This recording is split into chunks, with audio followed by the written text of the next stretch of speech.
అంతరంగ శాంతి కలిగి జీవించుటకు మించిన ధన్యత మానవులకు లేదంటే అతిశయోక్తి కాదు. చాలాసార్లు మనము అంతరంగ శాంతిని కోల్పోతూ ఉంటాం. ఈ శాంతిని కోల్పోవుటకు కారణాలలో ఒక కారణము ధ్యానించబోతా ఉన్నాము. అదేమంటే క్షమాపణ. అంటే మొదటిదిగా మనము తప్పు, పొరపాటు, పాపము చేసినప్పుడు మనలను మనము తగ్గించుకొని దేవునిని లేదా మానవులను క్షమించమని క్షమాపణ కోరటం. ఈ గుణము మానవత్వాన్ని తెలియచేస్తుంది.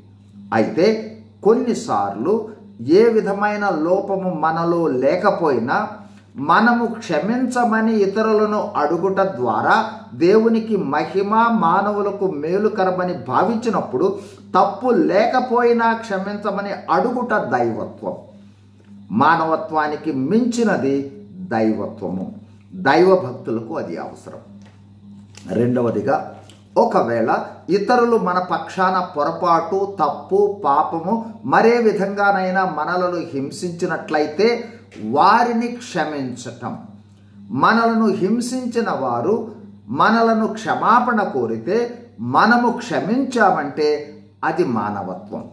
అయితే వారు హింసిస్తూ ఉండగానే, క్షమాపణ కోరకుండానే మనము క్షమించేస్తున్నాము అంటే అది దైవత్వము.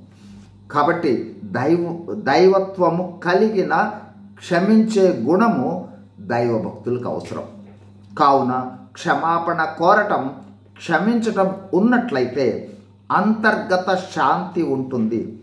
ఆ స్వభావము లేకపోతే మనకు శాంతి ఉండదు, ఇతరులను శాంతిగా ఉండనీయము. క్షమాపణ కోరుటకు, క్షమించుటకు తగ్గింపు అవసరం. ఈ తగ్గింపు యేసు ప్రభువులోనే ఉన్నది. మానవులకు శాంతిని దయచేసేందుకు యేసు ప్రభు ఈ లోకంలోనికి వచ్చాడు.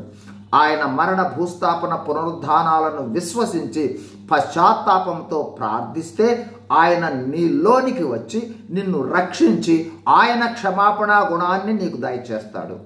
ఆయన వలె తగ్గింపునిస్తాడు. అప్పుడు దైవిక శాంతిని మనము పొందుకుంటాము.